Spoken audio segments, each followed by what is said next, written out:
I want to welcome everyone to this Zoom meeting on Julian Assange, separating fact from fiction. We have our wonderful speakers all here ready to go. And because John and Gabriel Shipton, Julian's father and brother, have very limited time, I'm just going to let them start. And then we can maybe backtrack and do a little bit of introductions. Our other panelists here today are John Kiriakou, Fidel Narvaez, and Ray McGovern. Welcome, John and Gabriel. Thank you. Thank you, Anne. Thank you. So we can go? Yeah. Do you want? We'll just update you where we are. We're sort of. I think we're 4 stops into our 17-stop tour across the US. We're in Washington DC today, and then tomorrow we're off to Columbus, Ohio. It's been pretty amazing, the turnouts that we've been getting. I guess whoever's been following it can see there's really a sort of momentum building as we travel from place to place. So the media's paying more attention. We're getting, it's just really incredible to see the amount of support and momentum that is sort of coming together as we move forward. And can't wait to see what it's like towards the end when we finish up in Washington DC on the 30th of June. So hopefully I think we'll be coming maybe to visit you, Ray, after that with a pair of scissors to take away your solidarity beard. Hopefully we can take that back to Australia with us in a plait. And present it to Julian. Yeah, that would be nice. Well, and John, I saw your and Gabriel's interview with Amy Goodman on Democracy Now, and that was wonderful. And you really provided all kinds of evidence for the effectiveness of WikiLeaks in providing justice for humanity. And do you want to add any comments about that here? Oh, it's just some amusing, more or less amusing oddities that here we are, two Australians wandering the US, defending the First Amendment and shaking our fist at the powers that be, that this is a civilizational gold that you guys have got, and the rest of the world, well, in particular Australia, I know, envies it. And every election we have in Australia, we all shake our fists and say we want a First Amendment and we want a Bill of Rights. We sort of saying that, don't let it go. It's just the most valuable gold of civilization and a fine example to the rest of the world to have such a amendment to the Constitution. So that's one thing. The other thing is, of course, getting access to people who can influence. I mean, our meetings with parliamentarians and politicians are always private meetings. We don't do public meetings, and in order to build support and build trust. Also, we're also pointing out that we're ordinary people, quite middle class, middle of the road, and our affections, or Julian's affections, have always been with the West. We like to see it behave better. Behave yourself. Yes, that is in general our approach. That in general is what has emerged as our approach in the United States. Wonderful.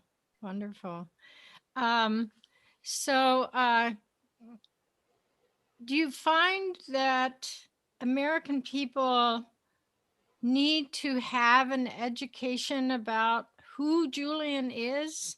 I mean, do you have any anecdotes to relate in your conversations about maybe misconceptions Americans have about Julian? Oh, not really in the audiences so far.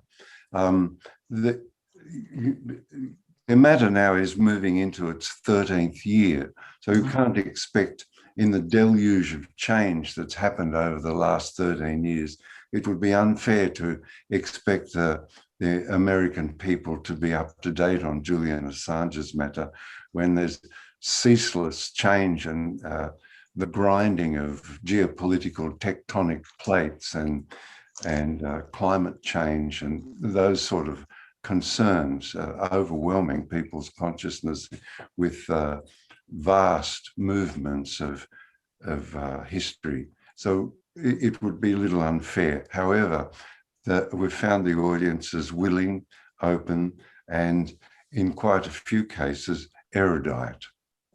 Wonderful. How about you, Gabriel? What's Yeah, your I think it's impression? always, it's always worth reminding people what, why Julian's charged, for the work that he did. And I think that's something that we commonly do, as part of the panels and things that we're doing is, reminding everyone, that of the work WikiLeaks did and exactly what Julian is charged for. So I think that's part of why we're here is just to sort of bring that all up again and just help people remember the work that Julian did. A derivative of what we do is also to point out the value of what are called leaks, but I like to call them revelations of government behaviour. These, John Kiriakou, Chelsea Manning, many others have brought us knowledge, and with that knowledge we can participate in our government and modify the government's approach and also to contribute to the formulation of policy. These are really important things, vital things that the leaks provide to us. Without the leaks and without a vigorous press, the government the governments tend to be a little bit blind because they're self-concerned, and in its blindness wander off the track and embark upon wars. I don't need to rest it. I think there's 7 or 8 of them over the last 20 years, and bring about the reduction of the capacity to the United States to care for its own people because of the squandering of trillions of dollars on these stupid wars. Yeah. So really 2 things. First of all is the free press, the grandeur of the Second Amendment, and the beauty of feeding into those structures, the leaks from Chelsea and John and many others who've contributed to our understanding of the world. Well, that's very profound. Thank you. Thank you so much for that. And were both of you at the extradition trial? I know you were there, John, sitting in, with the family seating. Can you, Gabriel, were you there as well? I was there, but I wasn't there for the whole time. I was there for the final day. I see. I see.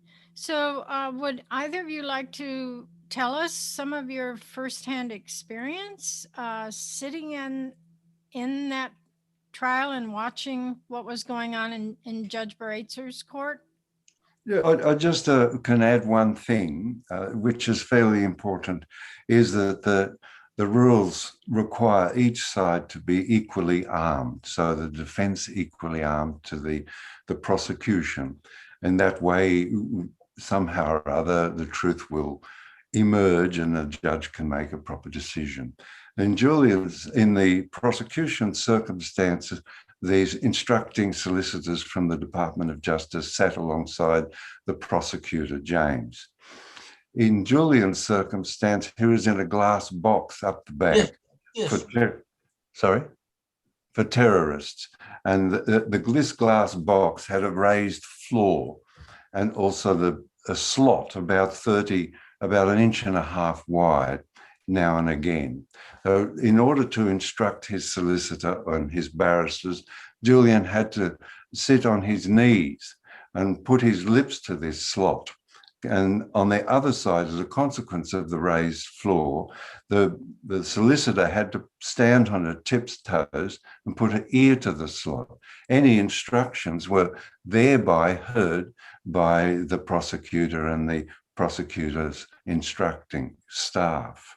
That describes one of the circumstances. A bail application was an application was put to the judge to move Julian into the body of the court. And the judge, in her wisdom, said, oh, this will require a bail application. So a legal argument ensued over whether it required a bail application to move Julian from the circumstance where he couldn't hear, couldn't instruct his solicitors, into the body of the court to be able to sit there alongside the barristers. So that just illustrates to you the quality of I guess you'd say a show trial. Yeah. Craig Murray, who's a diarist and historian, sitting alongside us, said that the quality of it was a manifestation of evil intent. Yeah. So it seemed that, there were so many aspects of that trial that were very Kafkaesque, and Americans got, information from Computer Weekly. I think Computer Weekly was our savior, and it actually publishing information beyond, as Glenn Greenwald said, Kevin Gostela and some bloggers. And of course, Craig's literary epistles daily were wonderful, absolutely wonderful. Gabriel or John, does either of you want to talk any more about, kind of the Kafka? I mean, it was just such an amazing trial. Are there parts of it that stuck out for you that you would like to relate to the people here? I think, when there was the testimony from as part of the trial, they were condensing all the witness statements into written statements. So, as part of, that was sort of an effort to sort of stop having the witnesses appear and read out their statements and sort of, therefore like squash the reporting on the witness statements. So they went through all, a bunch of so all the witness statements were all being submitted and agreed in writing towards the end of the trial. I think one incredible moment was there was a torture victim. I can't recall his name at the moment, but Al-Masri? Yeah, and Julian, they wanted the court. They were having some computer issues and some technical issues, and the court wanted to have his statement changed to a written statement. And Julian spoke up in the court and said that he would not, he would not sit by the silencing, of a torture victim. I think that really showed, what this trial was all about in that one moment. Is that, Julian standing up for against injustice. Right. And do you recall the testimony of Dean Yates, or was that in person, or was that submitted as written testimony? Submitted as written, yes. I see. Dean has written a book with a considerable amount of that book on the collateral murder video and the circumstances of dispatching the Reuters journalists to their death. It'll be out this week. Yeah, that was something actually that Computer Weekly covered, I think prior to the trial. Given that you only have about 4 minutes left with us, I'm going to see, are there people in the call who would like to ask a question? And I'm not sure. Yeah, I see Jim from Milwaukee has raised his hand. Let me see if I can unmute him. Yeah, I'm going to ask there. Oh, Jim Carpenter, wonderful activist in Peace Action. Yes, thank you for visiting our city. I just wanted to know if you have thought about the parallel between what Julian has done and what the person who videotaped the George Floyd murder did, and how we celebrate the videotaping of George Floyd, but are prosecuting a Julian for doing basically the same thing. No, I haven't until this moment given it any thought, and also the circumstances, the social circumstances in the United States since the Trump administration have changed so much that it's illegible to us to make those sort of parallels. You know, Julian's circumstances was to bring to us the means whereby we can evaluate and analyze government actions based upon the leaks that were provided to Julian by Chelsea Manning and others. This is really important because that ledger, that library, is still available to us to enable us to go and do further research. Not so long ago in Canberra, which is the capital of Australia, I had lunch with a retired diplomat who revealed to me that occasionally, or on occasion, they use WikiLeaks, a library of cables themselves, to bring themselves up to date and evaluate where they stand in a particular issue. So you can see from that description I've given you that it's a profound understanding of the internet, of the capacity to do searches, of the capacity for the mass of us to contribute to analysis and in forums privately at home or on the internet to bring forth an understanding of what is being done and how, and suggest to each other how to go about changing things. Thank you.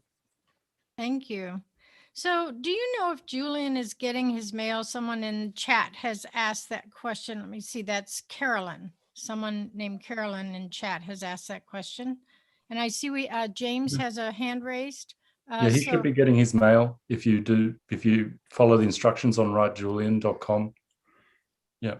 He is getting the mail, and writejulian.com is a great way of the thing with being in jail by yourself for a year on end. Having contact with the outside strengthens the heart, because the aim of that sort of jailing system is to separate you from your society and consequently re-educate you into another circumstances, because human organisms respond to their immediate circumstance. So having the heart to go on and having the circumstance of people on the outside, strangers writing to you and saying, good on you and so on, is just strengthening, really strengthening. Wonderful. So I think someone named James has his hand raised. Yes. Thank you. You're unmuted? Yes, thank you. Good. And thank you for being here, and John and Ray, who I have met numerous times. I'm actually in Cambridge. I apologize for my image. I can't really figure out how to replace it. It's a local battle over that has an environmental dimension to it here in North Cambridge, actually. So I have two questions. One is, and thank you again for doing this and for being here. And I missed you at the Community Church of Boston, where you were awarded the Sacco and Vanzetti Award. The first is, if able to talk about any contact you may have or may be anticipating with American elected officials. I know you said you're not entirely comfortable talking about it in any detail, but is there anything you can say about anybody you have been in touch with, any support that is being expressed by any elected officials in the United States, and what, if anything, any of them are doing or say they're going to do? And the other question is it's the question that really occurs to me more than any other. I think there may be some sensitivity around it. So I want to acknowledge that. I think a lot of damage was done to Julian by the early allegations around which he was first detained. And I think it's something that government do to smear people. It's one of the easiest ways to smear someone's reputation is with allegations of sexual misconduct of one sort or another. It's what was used against Scott Ritter, if many of you remember that. To take down somebody who's telling important truths about very important issues and like bring out something, either an allegation or whatever it may be. So I wonder if you might be willing to speak a little about the impact of that and how that has been put to rest, how it ended up being, those charges ended up being dropped. If you could speak to that at all, because I think it's something that— There weren't charges. There was no charges, just allegations. So allegations, right? yeah. And I it think ends up you want to being, talk it's about like an imprint. we've got to jump off, but we can quickly talk about. Oh, okay, sorry. Yeah. So Merrick Garland today has next week is going to meet with the New York Times, Washington Post, and the CNN to discuss what they're calling Trump era attacks on journalism from the DOJ. So that's one very interesting point that's going on here at the moment. We're trying to call out to the New York Times and the Washington Post, encouraging people to get in on their comments section, saying that they should be raising Julian's case because it's the biggest press freedom case in the last 50 years. So it should be part of that conversation.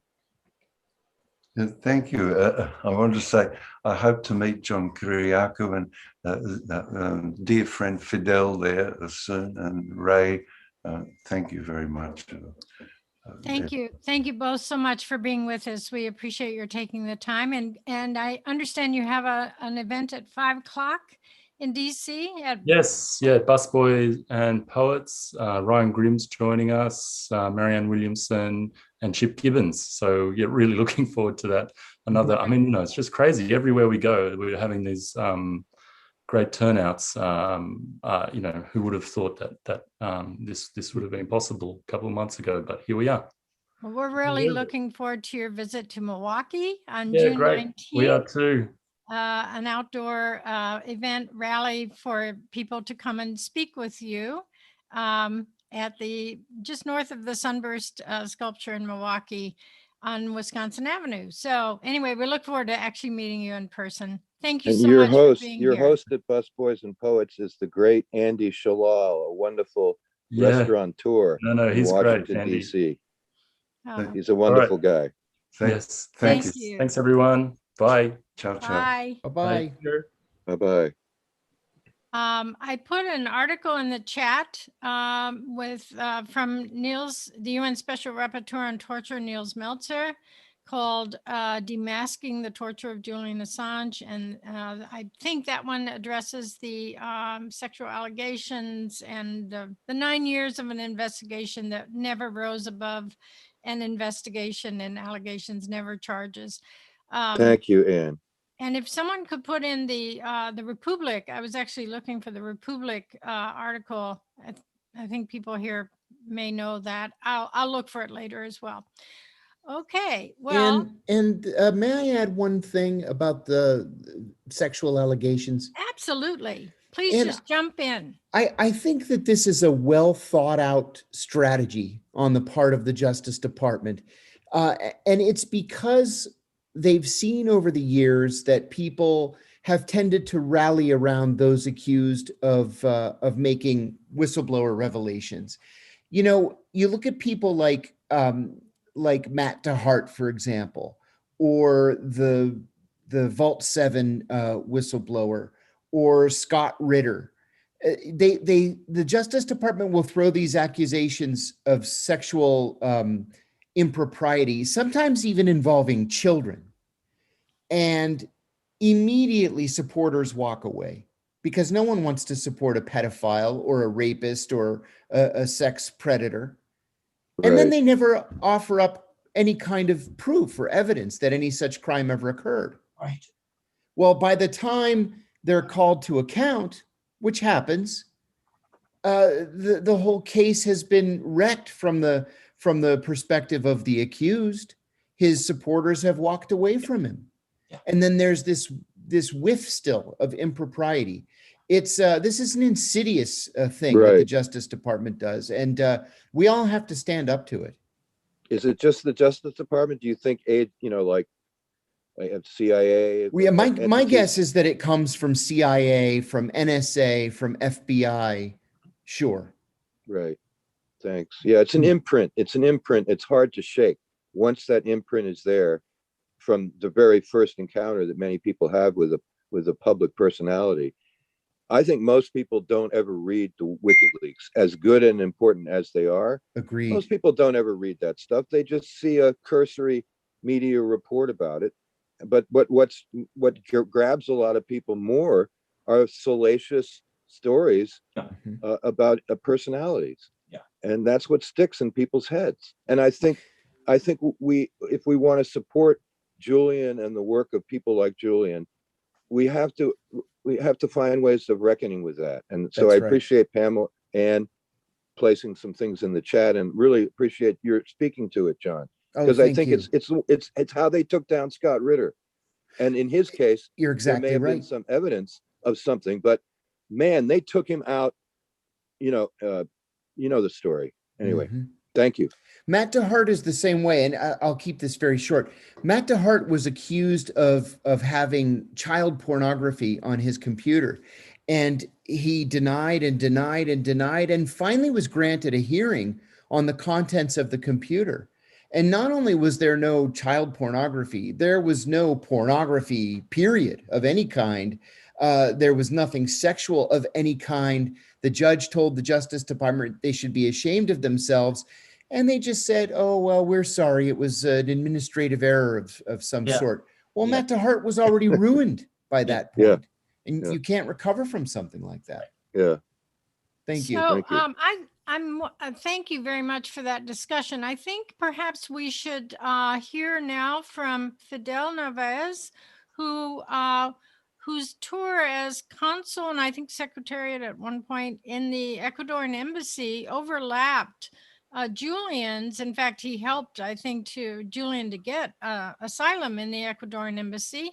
It overlapped until July of 2018, when Lenin Moreno was determined to remove anyone who was friendly toward Julian from the Ecuadorian embassy in London. Fidel, do you want to take it from here and, Sure. let us know. Thank you, Anne. Thank you, everybody, for gathering together to support Julian. Let me take it from exactly the point we were talking before you gave me the floor, which is the Swedish case.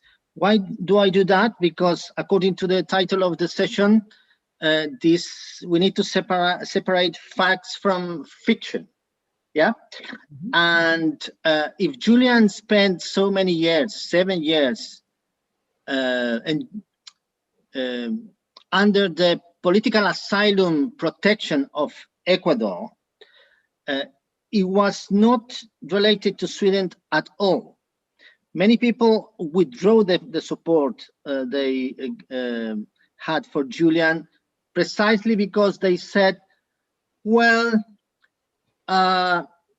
if somebody has been charged with rape, they need to face the music. And that's that going and hiding an embassy is not something that we can support.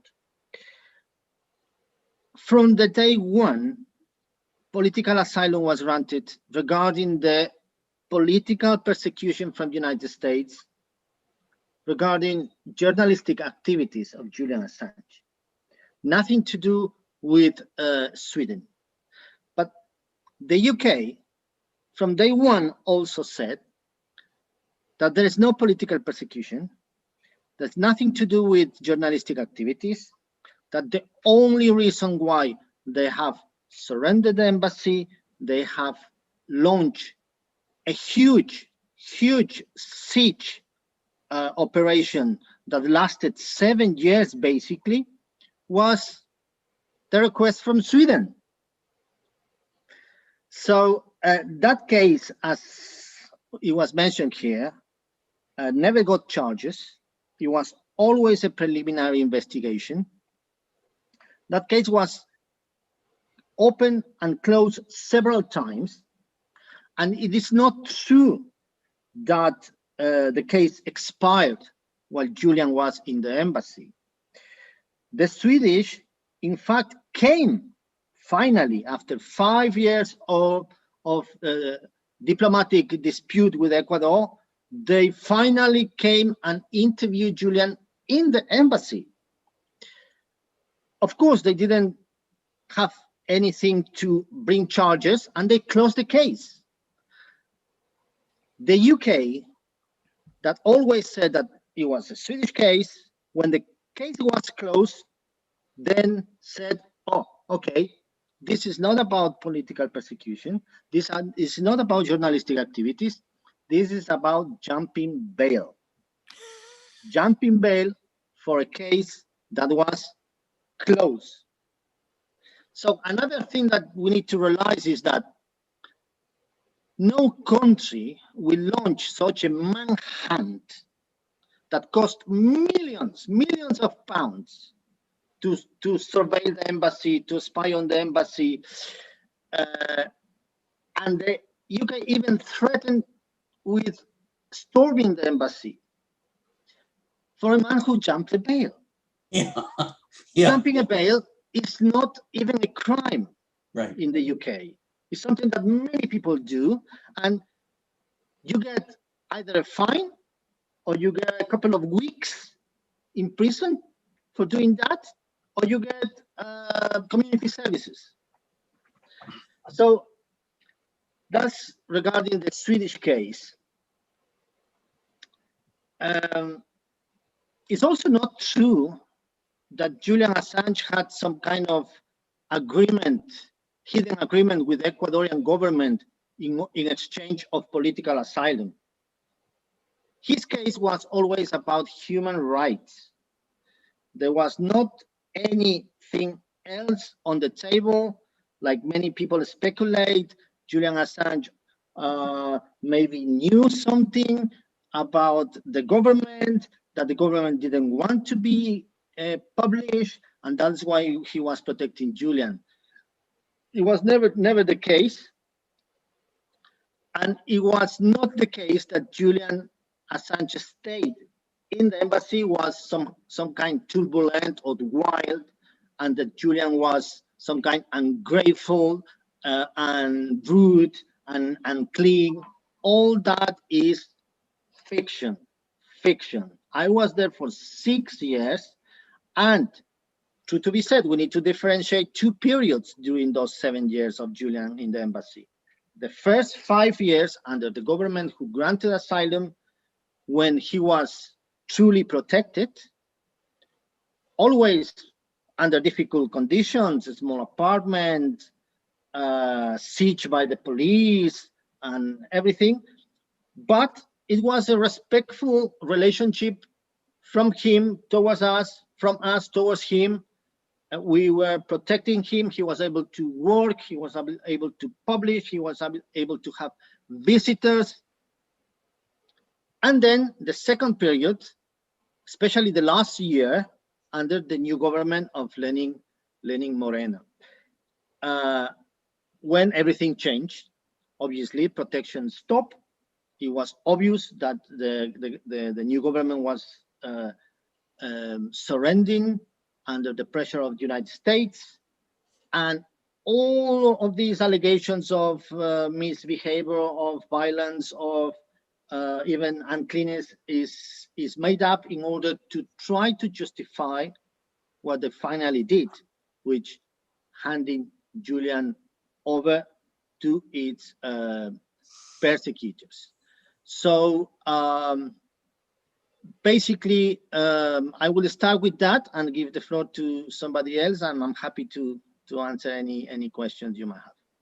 So before you go, Fidel, before your time, I want to actually ask you another question about the UC Global surveillance. If you could illuminate people, and I will be looking, Tom is feeding me the chat questions, and I will be looking at that so that we can answer the questions in the chat. Yeah, for sure. Yes.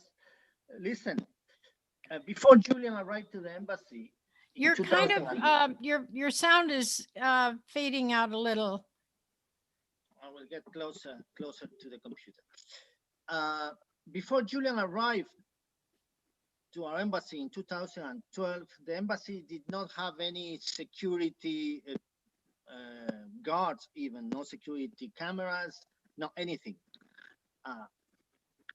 Having Julian inside 24 hours, 7 days a week, we needed to have security. So what the Ecuador government did is to contract a private security company, an European private security company that could work in the UK. And I don't know how they came up with UC Global. That was not the embassy doing the contract. It was always coming from Quito. And Julian was never happy with the company, and many of us, the diplomats inside, were not feeling happy with the company. We always thought that was quite unprofessional, that was very invasive, but we didn't know that in fact they had a hidden agenda. We didn't know that they will end up at some point. They started to spy for third parties. Most likely, because all of this is already under investigation in Spain, for the United States, for the intelligence agencies in the United States. So the company produced daily reports about Julian, about his visitors, about what was happening in the embassy. Those reports were directed directly to Quito. The embassy didn't even know about them. And they were the base for later accusing Julian of being violent, rude, and having misbehavior. They were obviously made up allegations by the company in order to secure their employment. Basically a corrupt company. Yeah. At the moment, the Spanish investigation has not finished yet, but the man in charge of UC Global is under home arrest, and I think there's no other outcome from that. I am part of the investigation. I am witness and victim in that case. He's going to be sentenced for spying. There's no other outcome on that one. Let's hope not. Thank you. If you would like to launch into your remarks Sure. during this exploration, I would appreciate it. My pleasure. I'm going to keep it short, and I'm also going to apologize in advance for repeating myself. I've spoken about this issue, wow, at least a half a dozen times, but you know, I think it's so important that it bears repeating. So Julian has been charged in the Eastern District of Virginia, the federal court in the Eastern District of Virginia. That's where I was charged. That's where Jeffrey Sterling was charged. That's where Ed Snowden has been charged. It's where Daniel Hale is charged. And they call the Eastern District of Virginia the Espionage Court for a couple of reasons. One, it's where the CIA is based, of course, and the Pentagon. And two, because no national security has ever won, national security defendant has ever won a case there, ever. One of the reasons why the Justice Department seeks to charge people in the Eastern District is because they're virtually guaranteed a conviction. But beyond that, they're also guaranteed a long sentence, right? This is the National Security Court. It's the most popular venue for national security cases. They do something called, well, there are two things called, one is venue shopping, in which case they charge you in the Eastern District, unless you're one of the swells, like former CIA Director David Petraeus. He was accused of leaking classified information, including the identities of 10 covert CIA operatives to his adulterous girlfriend. But he was not charged in the Eastern District of Virginia. He was charged in the Western District of North Carolina. And when he was finally sentenced to 18 months of unsupervised probation. Wow, they really threw the book at him. Yeah. Then the judge came down from the bench to shake his hand and to thank him for his service to the country. You can bet your bottom dollar Julian's not going to be thanked for his service to anybody. So, Eastern District of Virginia, they're going to, in the event that Julian is extradited to the United States, and I both hope and pray that he is not, they would carry out this this trial as a national security trial under something called the SIPA Act, the Classified Information Protection Act. This is one of the most ridiculous, one of the most preposterous acts related to trials that you can imagine. In my case, SIPA was invoked. And what that means is there are some words, individual words, that the Justice Department will argue should remain classified. So just for sake of argument, let's say the word CIA is classified, or the acronym CIA is classified. In court, you're not allowed to say CIA. You have to replace it with a word that the Justice Department gives you. Let's say swimming pool, right? I'm totally serious. And so in a sentence, if you're speaking or your attorney is speaking, he has to say, Mr. Kiriakou worked at the swimming pool for 15 years before resigning from the swimming pool. And then the jury is given this list of words and word replacements, and they have to constantly refer back to the list to see what stupid word can't be uttered.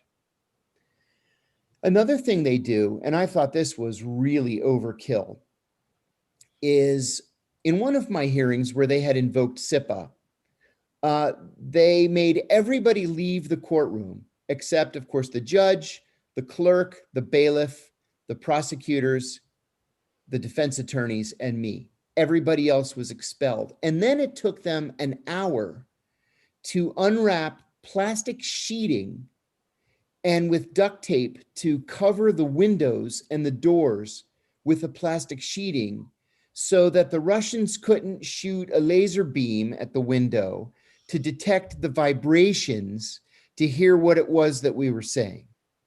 I can tell you what we were saying. We were saying that we needed a 2-week delay because we hadn't yet received discovery from the Justice Department.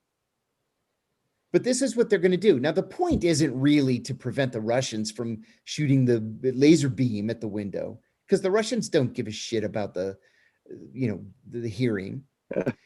It's to intimidate the jury and to make them think, my God, if the Justice Department is willing to go to these lengths to protect this information, then he must be guilty, right? Otherwise, why would they spend tens of thousands, hundreds of thousands of dollars in the American taxpayers' money to protect the information? This must be a really bad guy. That's what they do. I'll give you another example of what they do in the Eastern District of Virginia. And this is something that, again, in the event that Julian is extradited here, he's going to have to deal with. And that is the inability to see or to speak with your attorneys. I had 11 attorneys in my case. And I mean A-list, the best and in some cases most famous attorneys in Washington, D.C. I was not permitted to meet with them in their offices. Why? Because I might say something that was classified. And even though I was cleared for the information and they were cleared for the information, their office was not tempested. And so the Russians could shoot a laser beam at the window and hear the vibration of what we were saying in the office. And so you can't meet with them in the office. Where can you meet with them? In the Justice Department's classified conference room.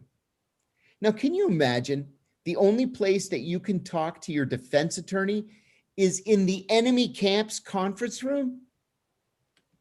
And they'll say, well, we promise we're not spying on you. Okay, I'm supposed to believe that. But that's what we had to do. Now, in the case of Jeffrey Sterling, Jeffrey was staying with people in Reston, Virginia during his case. His attorney, Ed McMahon, was in Warrenton, Virginia, which is quite far away. It's about an hour's drive. And the courthouse is in Alexandria, Virginia. So what the Justice Department did is they took a supply closet at the courthouse and they spent $150,000 to make it soundproof. So Jeffrey and his attorney could go into the supply closet and have a classified conversation. All right, that sounds great. But in my case, I had more than 50,000 pages of classified documents we needed to go through. Jeffrey had more. I was charged with 5 felonies. Jeffrey was charged with 9. He had even more classified information he had to go through, thanks to discovery. You can't do that in a broom closet. And so what they do is they make it as hard as they possibly can for you to get a fair trial. You're exhausted, you're cut off, you're depressed. In the case of Julian, he's going to be incarcerated. I mean, look at poor Daniel Hale right now. Daniel Hale was out on bail, meeting with his attorneys, preparing for his own defense. And then the Justice Department said, you know what? He's depressed. And because he's depressed, he's probably suicidal. So in order to save him, we should lock him up in solitary confinement indefinitely. And that way he won't be able to kill himself. Well, he called me after about a week in solitary confinement. And he said, I wasn't suicidal. I am now. Can you explain to people who David? Yes, Daniel Hale is a I'm sorry. courageous young whistleblower who went to The Intercept and blew the whistle on the U.S. military's use of drones in the murder of civilians. And when I say courageous, I mean he said, consequences be damned. This is a crime. I'm going to report it. And he went public and just took those consequences. It's funny. Daniel is one of those very typical whistleblowers in that he doesn't consider himself to be a whistleblower. And he doesn't think that he did anything that was particularly brave. And he's a young guy. He's 31 years old. He looks like he's 18. And I look up to this guy because he's so brave. And he's another one that's, just facing the wrath of the Justice Department in the Eastern District. And he says, bring it on. Well, those of us who have gone through it have these stories, with the exception of Daniel.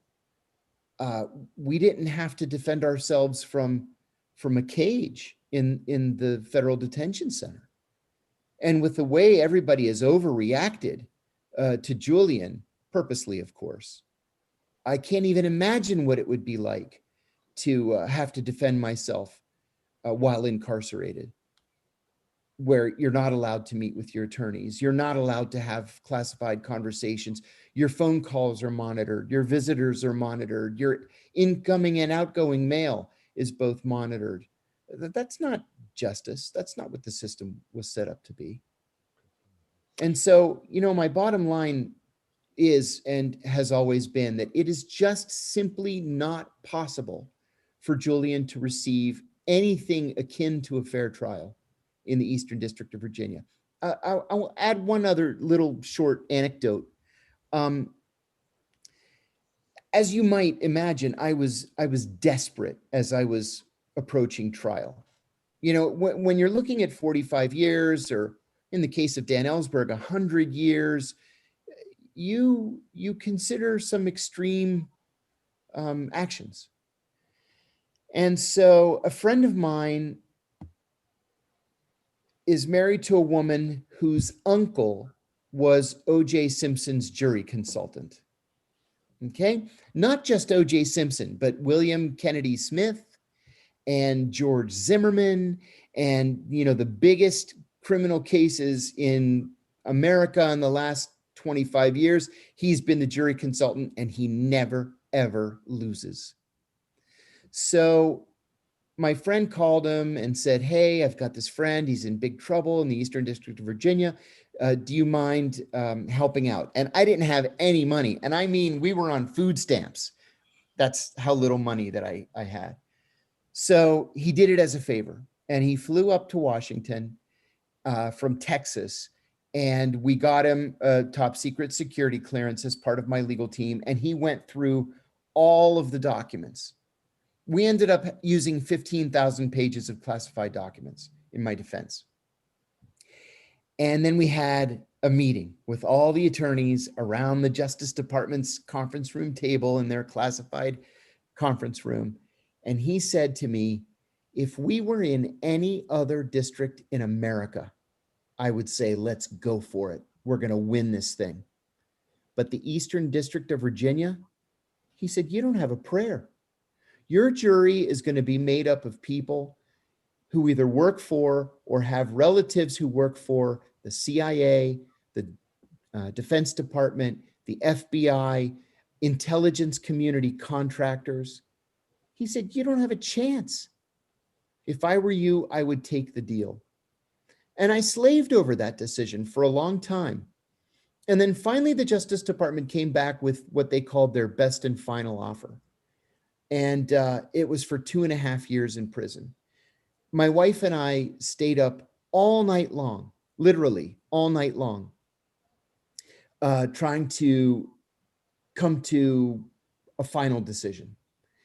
And there was no case law we could refer to because I had been charged with violating the Intelligence Identities Protection Act of 1981, and no one had ever gone to trial. Only one other person was ever accused of that, and she was a spy for a foreign government.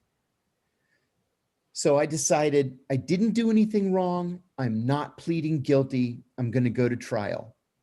Naively thinking that once I get in front of a jury, they'll realize how ridiculous these charges are, and I'll be found not guilty. So I emailed my attorneys at 6 o'clock in the morning, and I told them this. We've been up all night. I'm gonna turn the deal down. I want to go to trial. One of them wrote back immediately. He was the oldest, the most senior, and arguably the most famous of the attorneys. And he said to me, "You stupid son of a bitch, take the deal." That's all he said in the email. Another attorney wrote and said, "Put on a pot of coffee. We're coming over to the house." So around 7 o'clock in the morning, this was a Saturday morning, they arrived at the house. And the attorney who I liked and trusted the most, who was kind of the toughest and the meanest of the group, pulled me aside and he said, "This can be a blip in your life, or it can be the defining event of your life." Let it be the blip. He said, if you were my brother, I would beg you to take this deal. You will never get a fair trial in the Eastern District of Virginia. And so I took the deal. You know, that's a decision really that nobody should have to make. We should all be confident that we'll get a fair trial. This is the United States of America. We're supposed to be the greatest country in the world. We're supposed to be a country founded on, yeah, exactly, founded on the rule of law and transparency and honesty and all that other nonsense that we're taught in school. And that's just not the case. And that's why Julian, if he is forced to come here, cannot possibly receive a fair trial. No part of it will be fair. The deck John, is stacked. Thank you so much. Could you briefly explain the precipitating event for all of this in your case? Yeah, sure. In 2002, January of 2002, I was named chief of the CIA's counterterrorism operations in Pakistan. It was a big job immediately after 9/11. And in that capacity, I led a series of raids on March 22nd, 2002, that resulted in the capture of dozens and dozens of Al-Qaeda fighters, including several leaders. One was Abu Zubaydah, who we thought was the number 3 in Al-Qaeda at the time.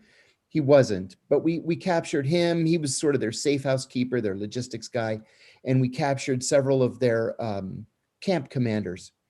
And you know, I sat with Abu Zubaydah. He had been severely wounded during the capture. A Pakistani policeman shot him 3 times with an AK-47. And so I sat at his bedside literally for 56 consecutive hours. I was ordered not to leave his bedside.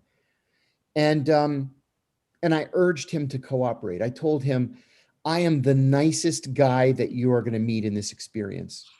My colleagues are not nice like I am. So if there's one thing you do, it's that you have to cooperate.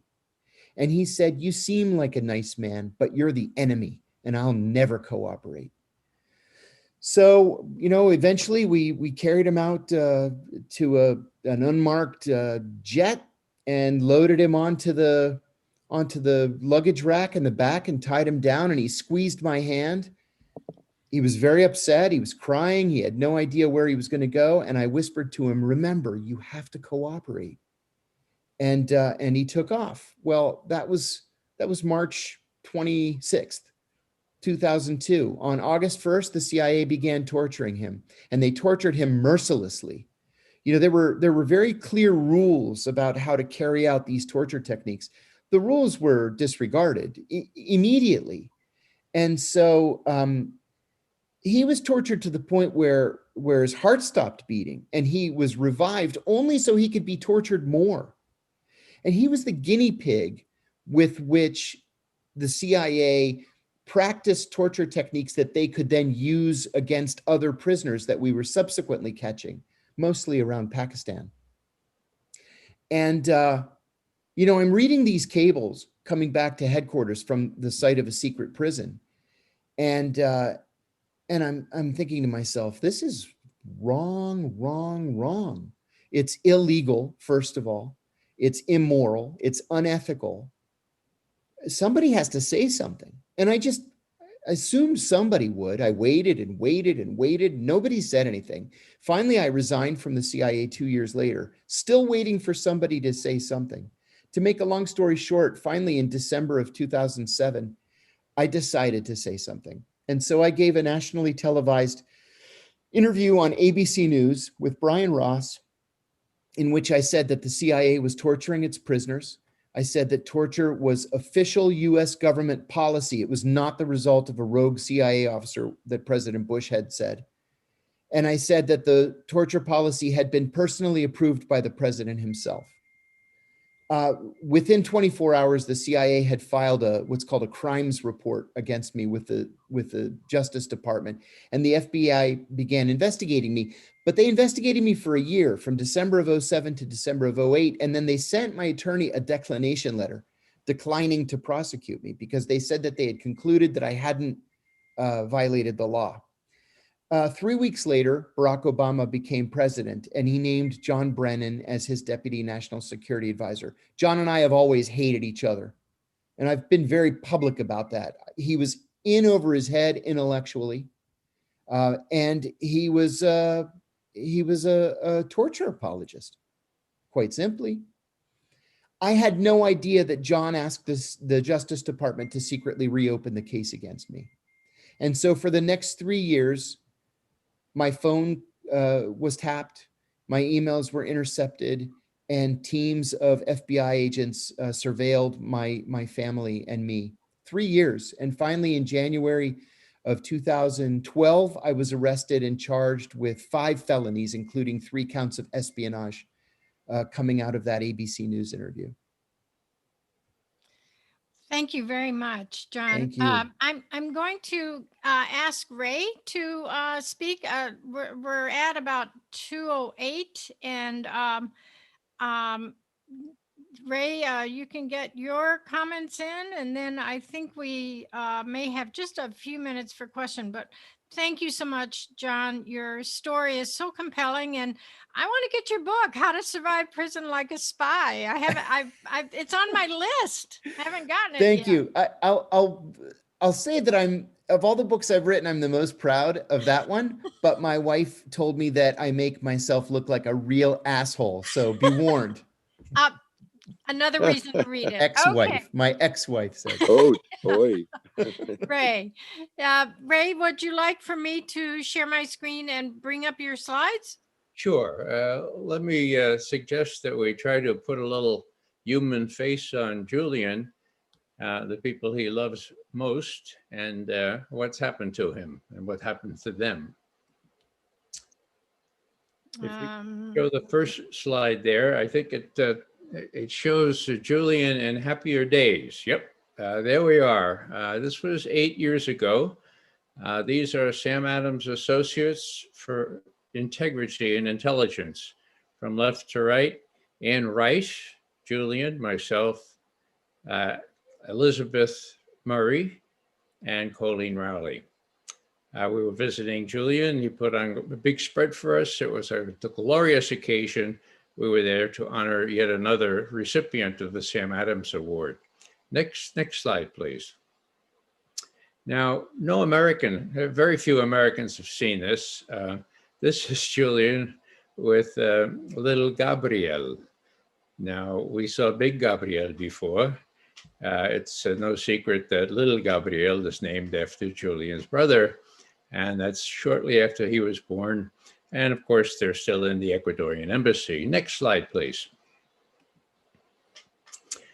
There's Gabriel and Stella, and there is little Max. Max is the youngest. You can tell that they're very close, and I imagine they're very much missing their father and their husband or their fiancé. Next slide, please. Now, this is my favorite. There's Gabriel with a look on his face, you know, and we Irish would say, well, he's the spit of his father. He's a spitting image of his father. Look at him there. And what is he saying? He's saying, are you trying to tell me to stop pursuing justice? Is that what you're saying now? Next slide, please.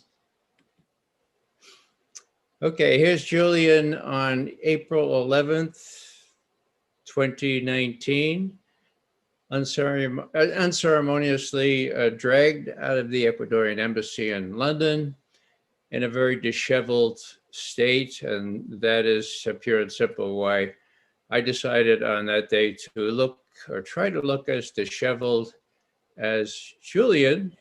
And so it's been over 2 years, and I think I've overfulfilled the norm, actually. But as long as my wife tolerates it, it'll come off when Julian is free. Please God, that's one day soon. Can you tell why he looks that way? Well, yeah, they deprived him of a razor blade, and they wanted him to look exactly the way he looked. I imagine the rationale was he might commit suicide or something like that, but they hadn't done that before. They just wanted to prepare this unruly fellow to look disheveled, and they succeeded. Now, let me say just a couple other things here. I was hoping that John Shipton and Gabriel, his brother, would be around to hear this, but just to, you know, I look at my friend Julian as a classic. Okay, and if you think classic, you can go back to Socrates, who said, "There's no greater favor a man can have than to have the finest of sons." Well, I think John Shipton got that twice. We're thinking mostly of Julian today. There is John knows Greek, so let me trade on my Homer here. This is the first couple of lines of the Odyssey. Andromoi elapamusa palutropan hos malapala. Okay. Tell me, O muse, of a very resourceful man who suffered so much. We had a lot of fun in high school and college studying classical Greek, and we learned all kinds of words. One was when Odysseus came home from exile, he met his old swineherd Eumaeus, and the first words out of his mouth as they looked over at the big pile over here, he said, "Eumai he malathalman koon hadake tunikapro," which means, Eumaeus, surely this is a great wonder to see a dog such as this lying on the dung pile. Okay. Now, the glory of that, of course, that we learned the word for dung. We learned the word for head. We knew that, kephale, you know, cephalic and so on. So we could go around calling our friends kapras kephale, and they wouldn't know what we're calling them, but we would. We, the honors classical students. That's an aside. The last thing I'll say is Aeneas, the Aeneid. He was distinguished by what they called, the adjective was pious Aeneas. It wasn't pious. It wasn't pious at all. It was faithful. Faithful to his beliefs, faithful to his integrity, and faithful first and foremost to his father, Anchises, who carried around on his back. You ought to read the Aeneid if you haven't already done so.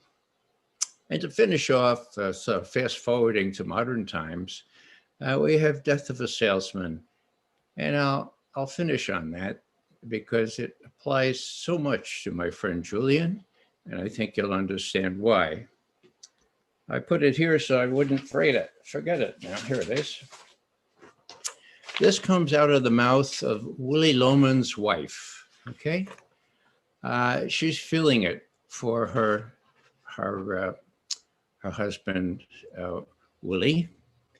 And she says this in Death of a Salesman. He's a human being, and a terrible thing is happening to him. Think of Julian now. He's a human being, and something terrible, a terrible thing is happening to him.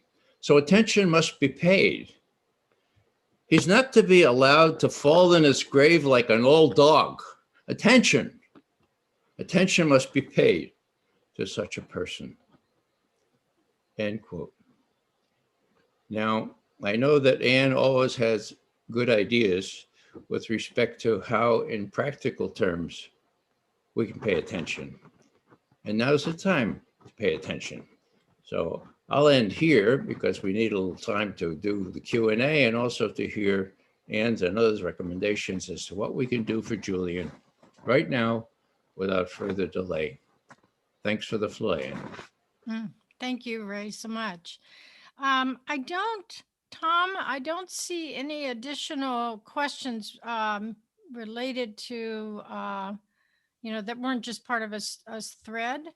Are there, if anyone would like to ask questions of John, Fidel, or Ray, could you raise your hand or somehow indicate in the chat that you want to ask questions? And obviously we'll look for people who have not spoken yet.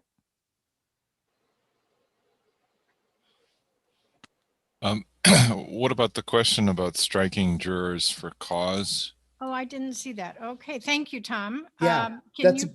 that's a good question. And it was one of the first questions that I asked my attorneys. And they said that in previous cases, striking jurors for cause in national security cases had come up, but the fact that they had relatives working for national security organizations wasn't enough. It wasn't cause enough. And so that I would largely have been stuck, just like others before me had been stuck. Thank you. Thank you. That's a good question. I think I saw in the chat too a question of what is Julian actually charged with? Would anyone like to address that? Why is he still in Belmarsh prison?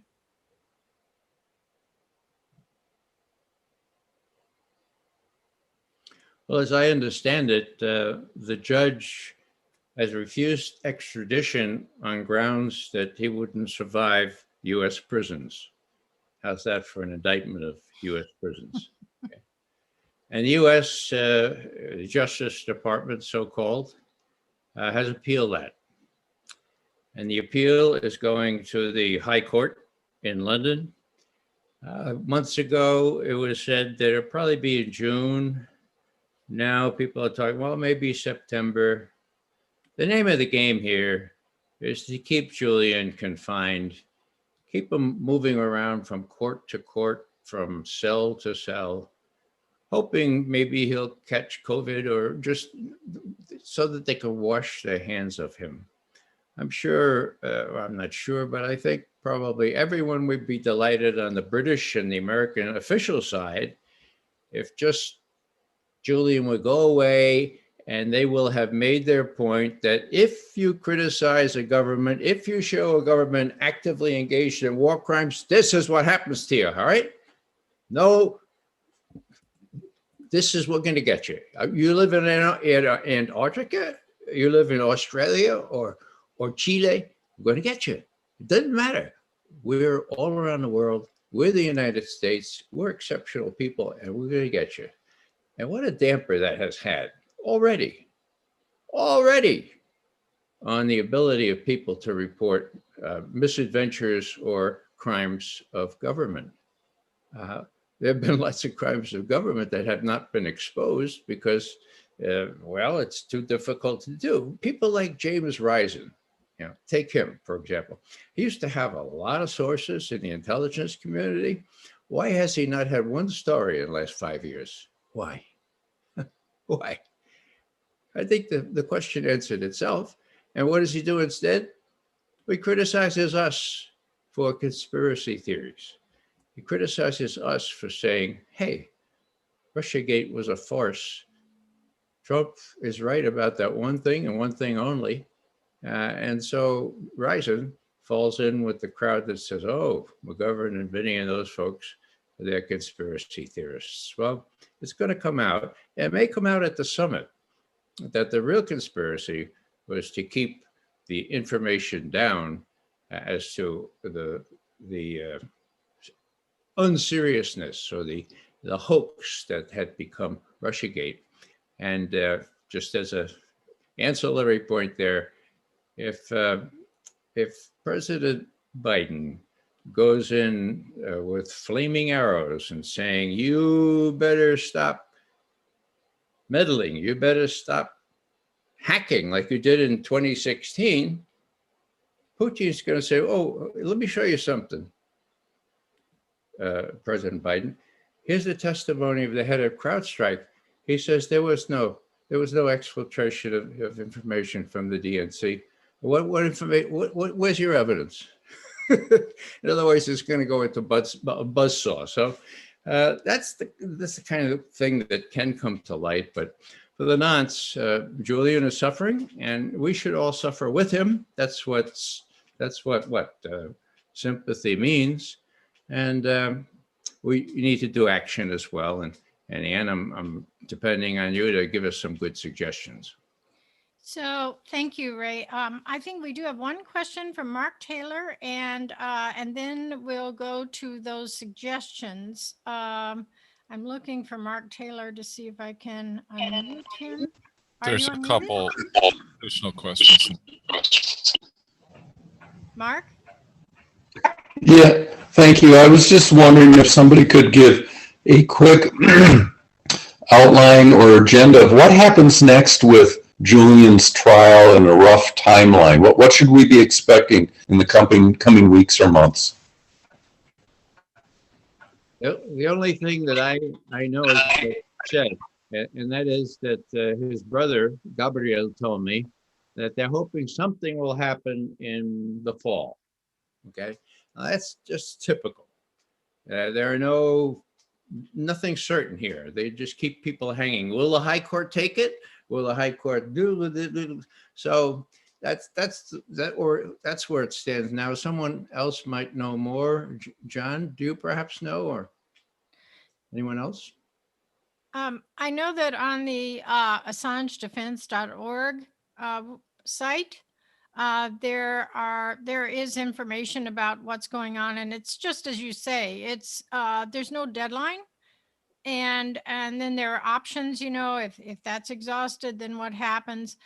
Remember Pinochet, who was wanted to be we wanted to extradite him. He was kept in a villa, and Julian is being kept essentially isolated in a very COVID infested prison. So I'm if you don't mind, I'm going to let me see if I can get to share my screen. For some reason I don't see.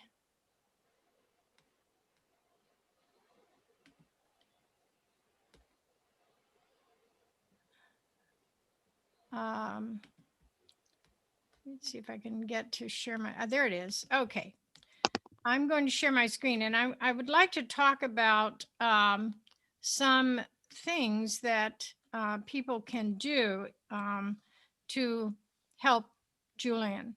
So I think the first order of business is to contact General Merrick Garland, and he actually should be sympathetic, but so far has not been. But ask that the extradition request be dropped, describe how silencing Julian will destroy national security journalism and your right to know, and indicate that for democracy to work properly, citizens must know what their government is doing. And of course, Julian's releases have given us a panoramic view of wars that were in progress, the Afghan war logs and the Iraqi war logs, and in terms of revealing 15,000 more citizens killed than were actually documenting other abuses.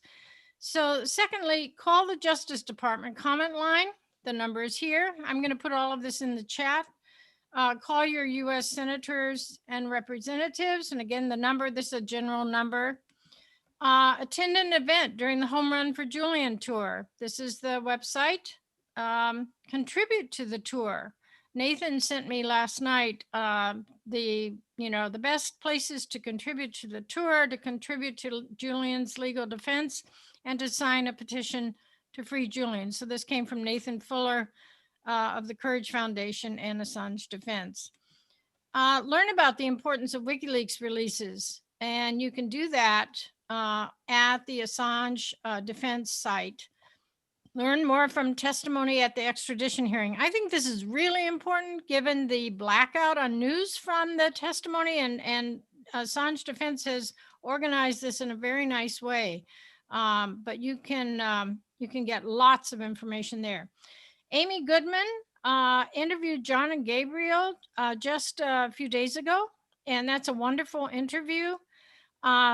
Join Assange Defense at AssangeDefense.org or write to Julian. Now, I have a different address here than was given earlier for writing to Julian, but all of those are things that one can do. And I'm just going to copy that now and put it in the chat. And maybe one of you, one of our panelists would like to add some words of your own.